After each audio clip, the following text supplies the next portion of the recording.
The LA Clippers are quietly sending a message to the NBA that they're getting a lot better this offseason and they're going to position themselves to be in the running to win a championship next year. There's no doubt about it. This team, if they can stay healthy, are really deadly. They've added a couple of players, including Yannik, Niederheiser.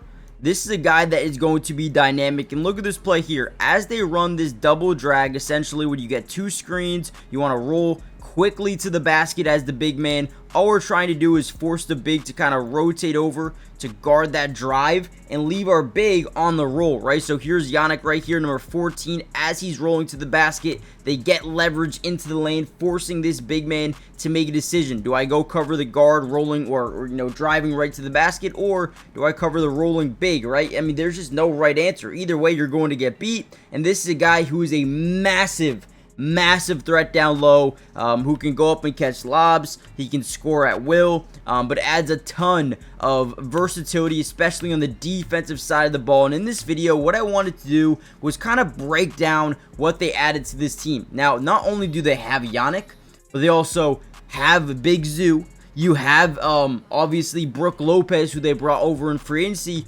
We're going to break down these two pickups, and I'm going to show you why they're going to be extremely dynamic this year, man. It's gonna be fun, right?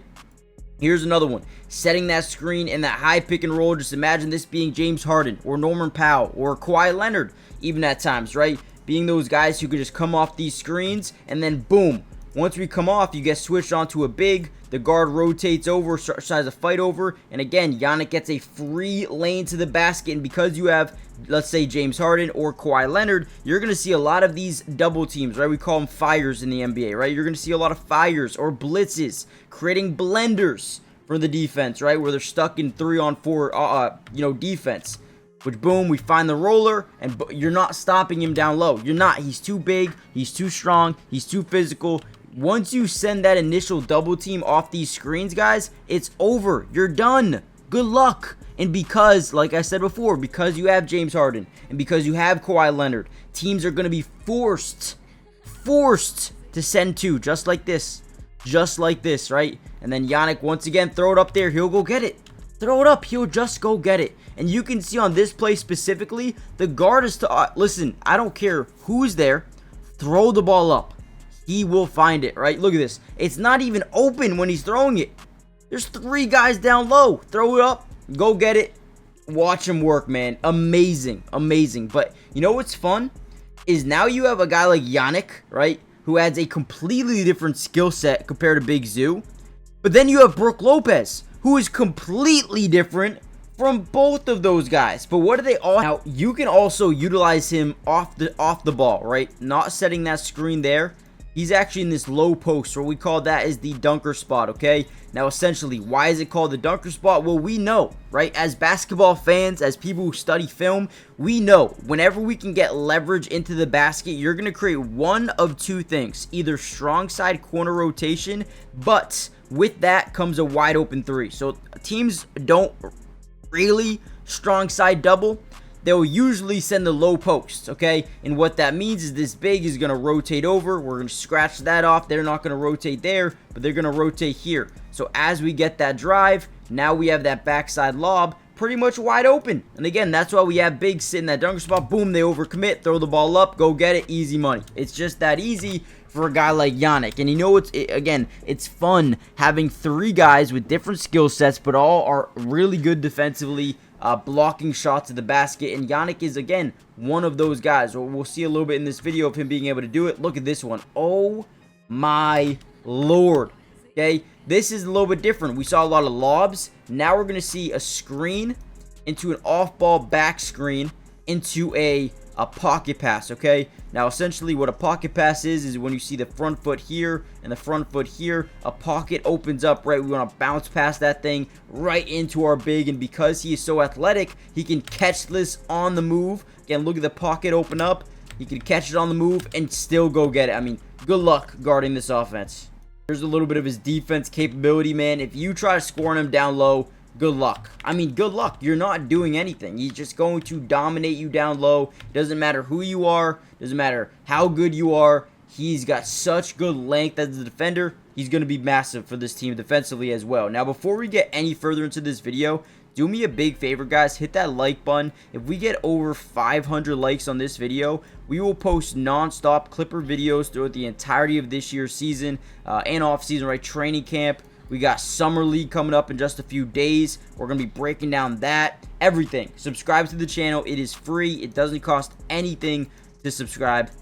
With that being said, let's kind of dive back into the video and break down a little bit more of Brook Lopez. Now, one thing I love about Brook Lopez here, as we work on a dribble handoff, trying to get the ball to Dame, right? We're going to just pop out to this three-point line. Now, opposite of Big Zoo and Yannik, he adds floor spacing capabilities, okay? Now, what do I mean by that? He can shoot the three ball, essentially, right? So, as we set up this DHO, we're going to essentially hand it off here. We're going to come in, act like we're going to set that screen so we can get that big to rotate over to Dame. And when we don't actually set the screen and just roll out to that three-point line, they create an unnecessary double team on Damian Lillard for just an extra second. Or, right, even better, we get late rotation. And look at Brook Lopez, okay? This is really good defense here by Rudy Gobert. He's right there. He is right in the airspace. But Brook Lopez says, I don't care, puts it up anyway, and drains it. The Clippers haven't had a big with a high pick and pop role in this offense in a long time. And a guy that can do it consistently as well. Brook Lopez is that guy. He is the guy that can fix everything for you. Now, again, we talked about that weak side rotation, right? We talked about whenever you get leverage down into the lane, maybe off a high pick and roll, whatever it may have been, right? Brook Lopez doesn't have to be the screener. And once again, if you get strong side rotation, well then boom, they get a wide open three here. But the problem is, they take their chance. They say, Vucevic, you weak side rotate, right? And then boom, they're going to leave Brook Lopez open. Now they have a guy that can set those screens or not set those screens. But either way, he can roll or pop and adds versatility. You're just never going to know what they're going to do, right? And again, Brook Lopez, wide open three, drains another one. I mean, this guy's ability to space the floor is going to end up being probably a difference maker for this Clippers team going into next year. A lot of people thought maybe he was going to sign with the Lakers, but nope. The Clippers absolutely stole him. Here's another one, pocket pass in to the mid-range area of Brook Lopez. He can shoot mid-ranges as well. But right here, he drives into the lane. Boom. I mean, goes right over Aaron Nesmith. Dunks on him. I mean, wow. What in the world was that? So again, right away, we're talking about versatility and a guy that can do so many different things for you. I am super excited. Defensively, he's even a guy that can help out down in the paint, right? Look at this block. I mean, guys, I am pumped up about this Clippers team right now, and I think next year could finally be the year. But let me know in the comments down below what you think about the two new big men for the LA Clippers. Hit the like button, subscribe to the channel, join the family, and I'll see you guys in the next Clippers update, which should be very, very soon. Peace.